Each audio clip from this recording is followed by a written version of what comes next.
Alto car ಮತ್ತು ಥಾರ್ ಜೀಪಿನ ನಡುವೆ ಅಪಘಾತ ಸಂಭವಿಸಿ ಮಹಿಳೆಯೋರ್ವರು ಮೃತಪಟ್ಟು 4 ಗಾಯಗೊಂಡ ಘಟನೆ ರವಿವಾರ ರಾತ್ರಿ ರಾಷ್ಟ್ರೀಯ ಹೆದ್ದಾರಿಯ ಬಂದಿಯೊಟ್ಟು ಸಮೀಪದ ಮುಟ್ಟಂನಲ್ಲಿ ನಡೆದಿದೆ.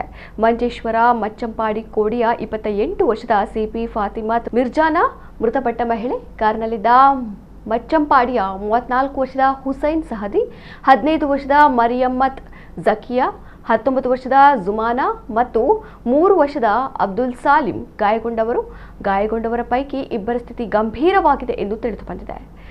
ಮುಂದಿನಿಂದ ಚಲಿಸ್ತಾ ಇದ್ದಂತಹ ಥಾರ್ ಜೀಪ್ನ ಚಾಲಕ ಒಮ್ಮೆಲೆ ಬ್ರೇಕ್ ಹಾಕಿದ ಸಂದರ್ಭದಲ್ಲಿ ಹಿಂದಿನಿಂದ ಬರ್ತಾ ಇದ್ದಂತಹ ಕಾರು ಚಾಲಕನ ನಿಯಂತ್ರಣ ತಪ್ಪಿ ಡಿಕ್ಕಿ ಹೊಡೆದು ಈ ಅಪಘಾತ ಸಂಭವಿಸಿದೆ ಎನ್ನಲಾಗಿದೆ.